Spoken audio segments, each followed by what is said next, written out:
They say motherhood is a journey, but let's be honest, sometimes it feels more like a roller coaster with no seatbelt. I bet you're like me, wondering why babies, or teens in my case, don't come with instruction manuals. Welcome to This Incredible Mom Life, the podcast that celebrates the beautiful chaos, quiet wins, messy moments, and everyday miracles of being a mom. I'm your host, Dummy, wellness coach, mom of 3 boys, and a passionate believer that you don't have to live at the mercy of PMS, burnout, or exhaustion. Join me every week as we hear the craziest and most unbelievable mom stories. I'll be sharing the huge accomplishments and triumphs of both our moms and their kids. We'll giggle, cheer on the kids, and discuss obstacles and lessons learned along the way.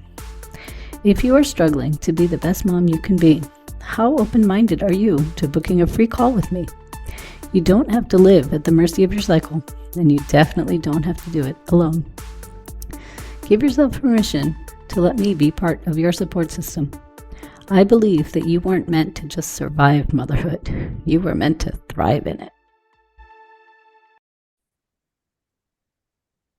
Here we are again for another episode of This Incredible Mom Life, where we talk about wellness, motherhood, and feeling like yourself again. Today's guest is Olivia Bergeron, a New York-based perinatal mental health therapist and parent coach specializing in postpartum depression, anxiety, and PMADs. With 20 plus years of experience and 10,000 client sessions. She is the founder of Mommy Groove Therapy and parent coaching, The Perinatal Connection, a network of 1,100 plus perinatal providers, and has been featured in the New York Times, ABC News, and Parents Magazine. She sees therapy clients across New York, New Jersey, and Florida, and coaches parents nationwide because when moms flourish, the whole family thrives. I love that. Thank you, Olivia, for taking time out of your busy day to be here with me. Well, Amy, thank you so much for having me. It's a real pleasure. Of course, I love it. Such an important topic that we're going to talk about today. But first, please share who you are a mom to. Yeah, so I'm a mom to twins and a singleton. My daughter was 2 when my twins were born. And so that really got me into helping, well, first of all, really realizing how much support parents need and how little is easily accessible. I just remember myself struggling as a new parent with these very young kids and thinking that initially I should have this down. I'm a therapist, I've got this. And I was struggling. Yeah. And I remember one day in particular where it was one of those steamy days outside in the summer and it was raining off and on. And my husband wasn't coming home for many hours. He was off at work. So I was home with the kids and they were doing what little kids do, right? They were making a mess and they were asking for snacks and they were maybe fighting a little bit with each other. And at some point I just lost it. And I'm not a yeller. I'm not somebody who usually like loses my cool, but man, I just lost it that day and I dragged one into one corner and sat the other one on the couch and put the other one on the stairs. And I was pretty severe and I think I scared my kids and the look they had in their eyes was just devastating. Yeah. And for me, Yeah. those moments just make you feel like you're the world's worst parent. Yes. I've had the same exact situation. So you had 3 under 3 then, right? Or 3 Correct. under 2, right? Yeah, 3 under 3. Um, So, and it was a yeah. bit of a rodeo, I gotta It say. is. I had 3 under 4 and Okay. same thing. Like I tried to keep my cool, right? I was mostly calm, but there was one day I just started screaming and just like you, that look in that, I will never forget that look that, my kids gave Terrible. me. He had tears in his eyes and Yeah. I was like, oh my God, what am I doing? Right. Unfortunately, I didn't get help until many years later. So yes, Well, I definitely. think I think you're not alone. I Yeah. think a lot of folks, we have the best intentions as parents, and we really, we put a lot of pressure on ourselves. We want to do this right. Maybe we waited a while to have kids, or maybe having kids was a challenge, and so now they're finally here, and we feel like, all right, I've got to ace this. I can't let my kids down or myself down. And when a day like that happens, which happens to everybody, nobody's perfect, it can just feel like devastating. Yeah. Yes. And I think that's why, I mean, for me, that was really, a wake up moment. And for me, I learned, okay, I need more tools. I need more support. And I really want to help other parents not go through this, or at least going through it as often, because I think it does have ramifications. It Yeah. impacts our kids. That look in their eyes that you saw, that I saw in my kids, they trust us for so much. They rely upon us for everything. And to have the person that they love the most turn into someone big and scary, or probably at least twice as big as they are in those moments. And I just didn't want to use fear or have my kids be, wary of me or walking on eggshells. That would just be the worst. So for me, it was really important to be able to, first of all, get support from myself, but also, tools and strategies. But also that's part of my mission. I really love helping parents get their own tools, and so that they can parent in a way that they're proud of Yeah. and not in a way that they feel bad or guilty or ashamed about. Yep. So was that like a light switch moment for you where you were like, Truly. I need to change? Absolutely. Yeah, I just realized I did not want to do that again. I did not want to replicate that experience for Mhm. anybody. I saw that, that there must be a better way. Yeah. That this was not the way I wanted to parent. I didn't want not want to be scary in order to get my kids to behave in a certain way. And I was fortunate enough, again, as a therapist, to go and get the tools. And then later on, as a parent coach, I became trained Yeah. as a parent coach too. And that I think is been really guiding light in my life to be able to provide Yeah. that scaffolding for parents, whether they need support with their own mental health needs or help parenting their kids with discipline, or maybe I hear a lot, my partner and I are on different pages in terms of discipline or in terms of how to parent. And so helping parents become, get more in alignment, it helps the whole family. Yeah. Oh, of course. I always say the mom is like the emotional thermostat of the house, Definitely. right? Because if she's stressed, if we're stressed, tired, exhausted, Yeah. anxious, our kids feel that and they react similarly. Well, our kids are little, they have the antenna up all the time, right? They're kind of Yeah. scanning the room to see how we are doing because Yep. we are showing them kind of a window on the world. Yep. And if mom is in a good place, the world is generally safe.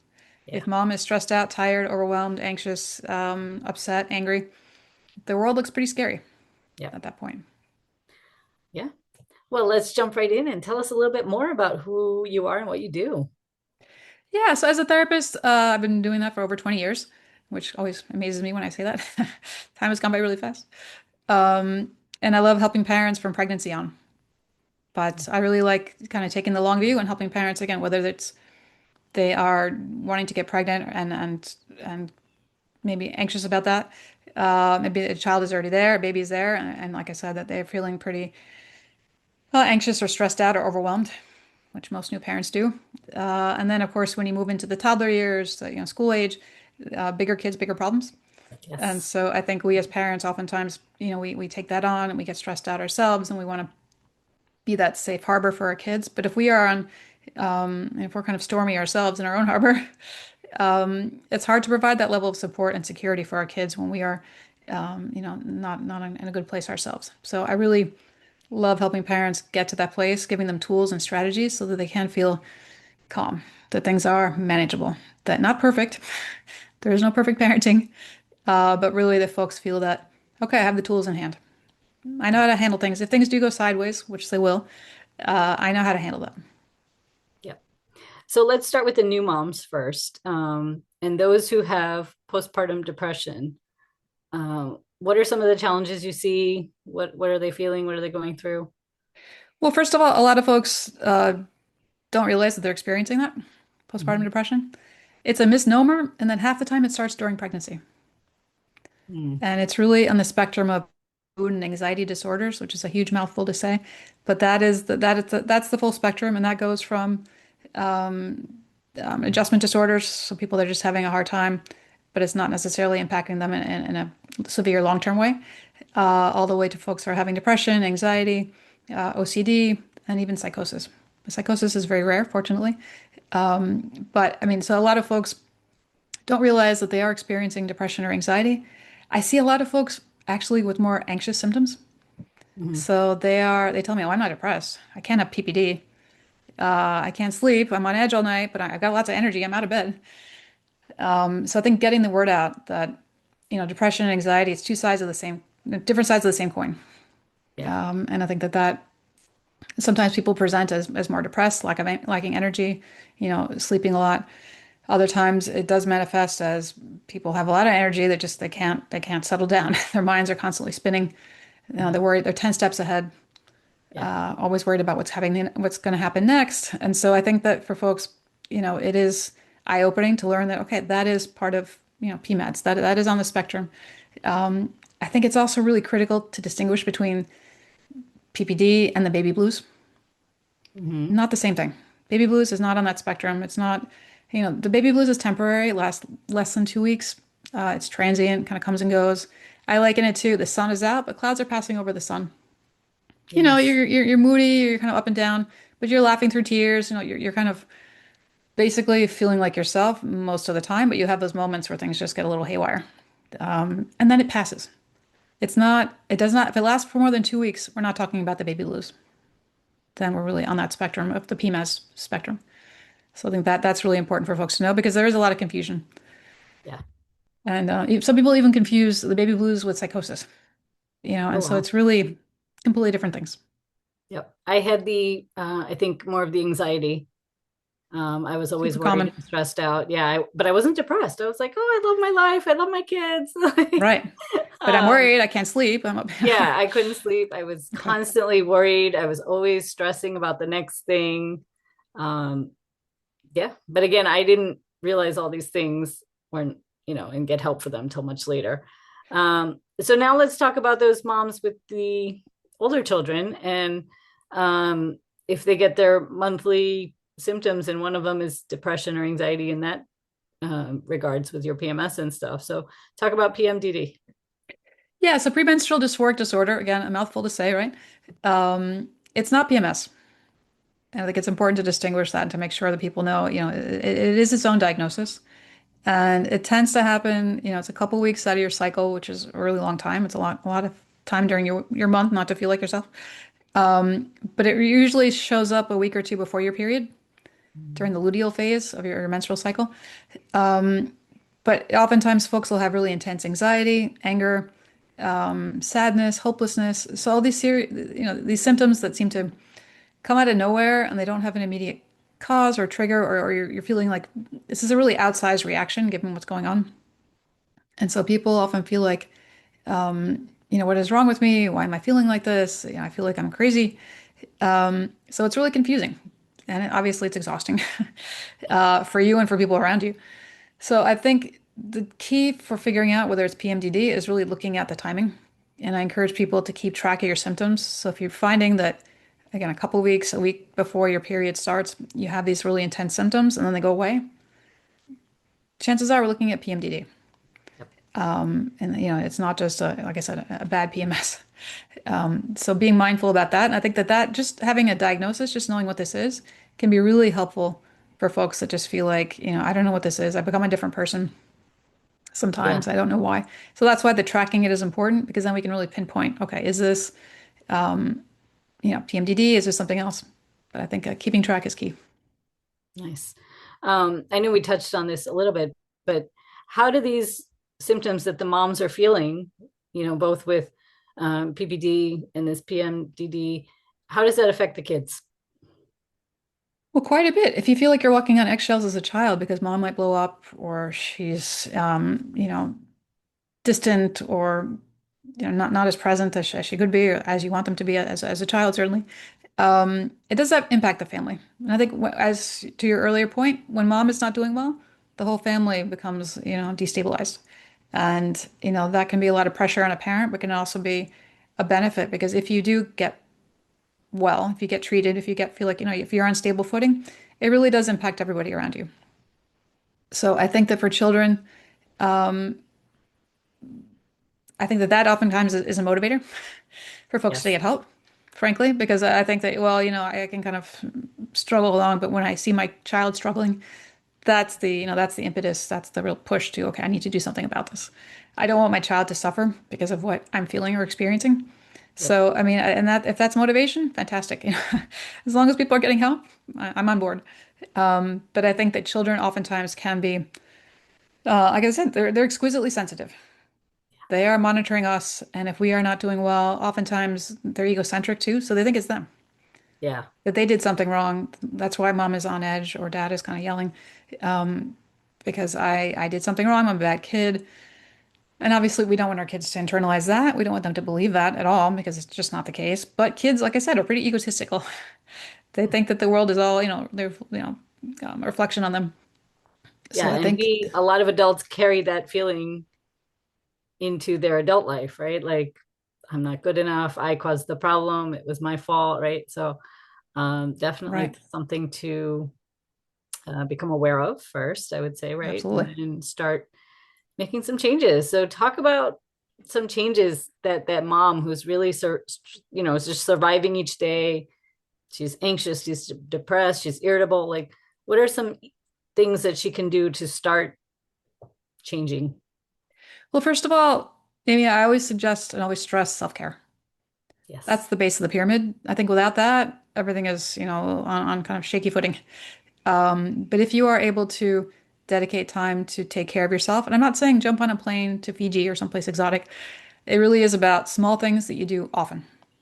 So when I'm first meeting with clients, I ask them, what are things that you do that make you feel good? Yeah. What are some 5-minute activities, 10-minute activities, quick things that you can have at your fingertips? Make a list, put it Yeah. on the fridge, put it in your phone. Because when you do have that 10 minutes or 5 minutes, oftentimes, we get on our phone and we start scrolling and we do something that ultimately doesn't actually make us feel better. Getting on Instagram for a lot of folks can make you feel worse. Yeah.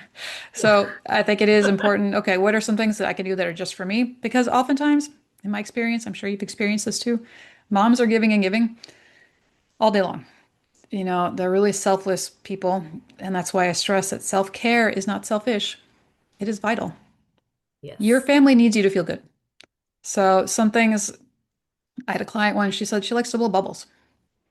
I was like, great, get a pack of bubble gum, blow some bubbles, or get a little little jar of soap and water and blow some bubbles.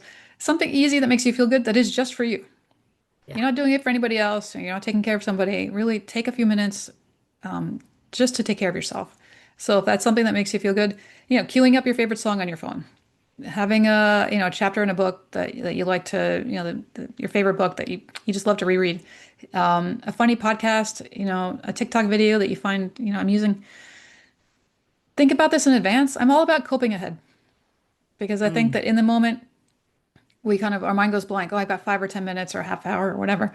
What are those things I like to do again? Oh, I can't remember. It's just again, we kind of our mind just goes blank sometimes. Yeah. So if instead you think about it, I'm going to think about, okay, when I do have that 5 minutes or 10 minutes, what is something I can do that I like? So Yeah. whether it's getting a pack of gum and blowing bubbles or drawing or sketching or texting your favorite, your friend or somebody or listening to music. Like I said, easy things that you can do often. That's key. So that to me Yeah. is real. That's the base. Then obviously once parents are on more stable footing and they feel like, okay, I'm kind of grounded. I like to give folks a tool to use in the moment when things do go sideways.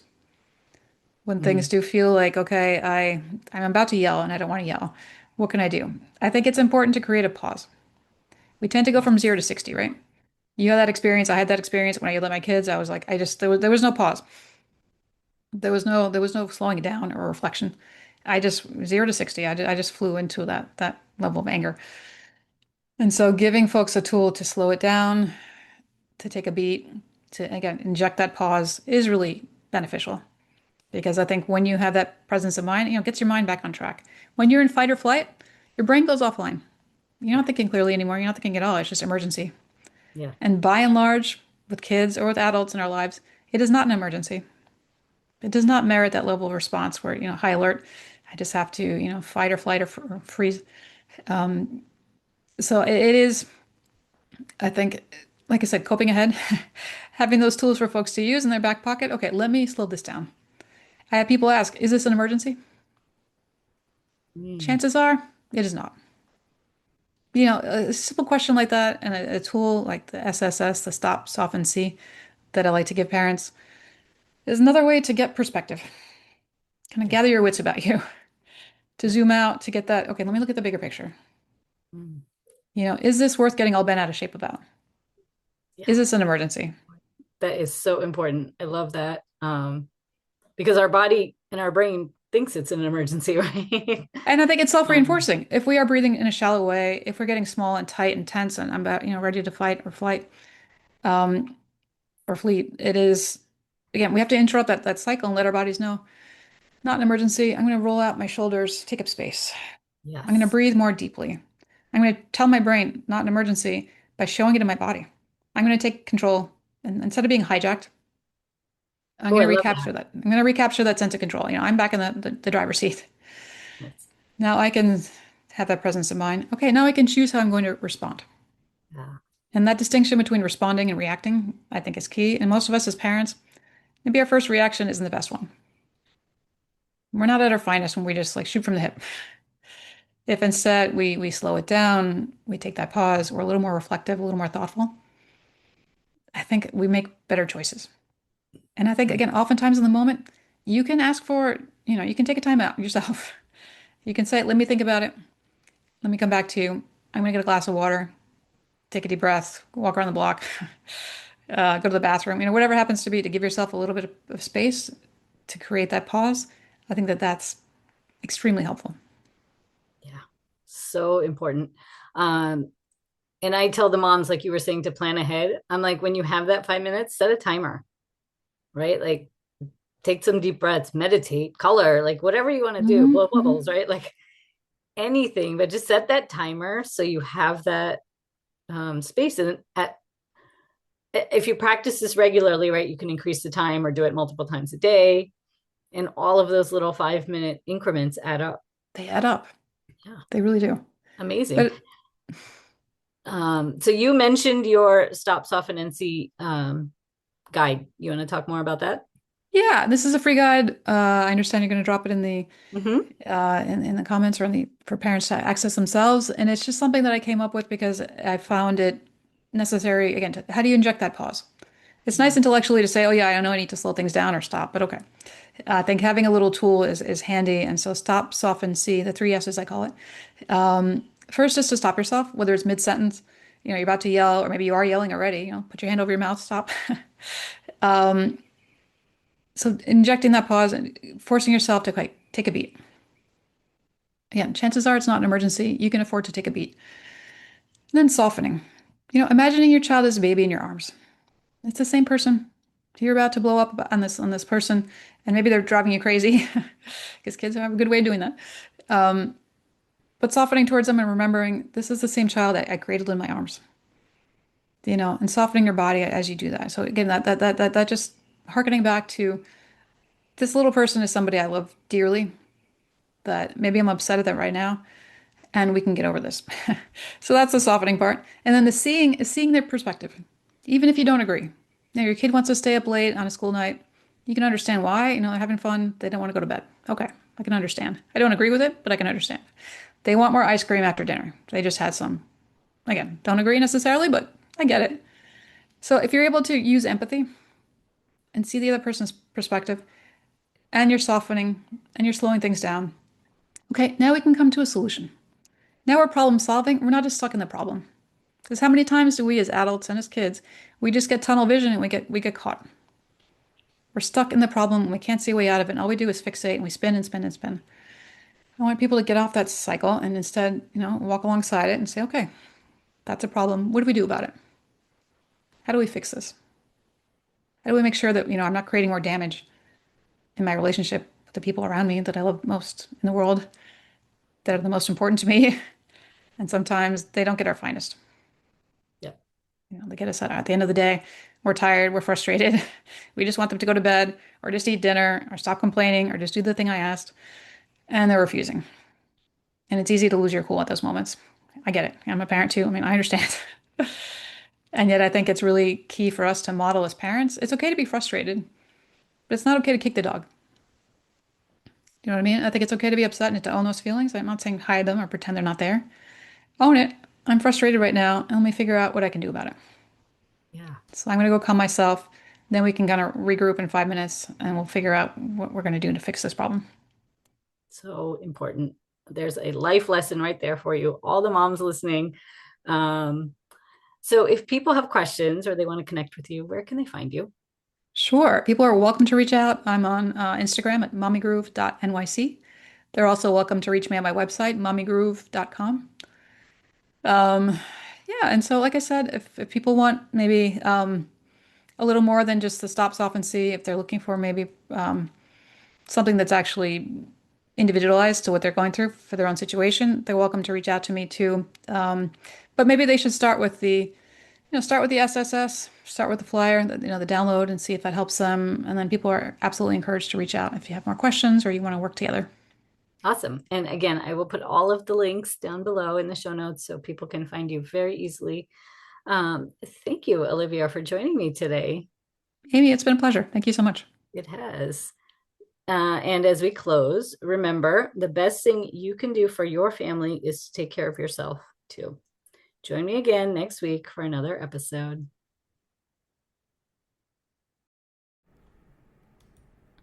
Are you struggling to be the best mom you can be? Are you fatigued, overwhelmed, and stressed out? Are you losing precious time with your family because of PMS? If so, sign up for my free gift on how to start living in tune with your monthly cycle. The link to get it is in the show notes below. Use this guide to help you start to eliminate your symptoms of PMS, increase your energy, reduce stress, and fully enjoy this incredible mom life. The way I see it, you have 3 choices. You can try to figure it all out on your own. You can do nothing and stay where you are, or you can get the customized guidance you need to thrive as a mom. The choice is yours. Thanks for listening to today's episode. I hope you learned something from these stories. If you enjoyed this show, please make sure to subscribe, rate, review, and share this podcast. It really helps this show grow. If you have a mom story you would like to share, click on the link in the description below on becoming a podcast guest. Remember, the content on this podcast is for general information only. It does not replace any medical advice given by your healthcare providers. Please check with your doctor if you have any questions about your specific condition and before starting any new diet or exercise regimen.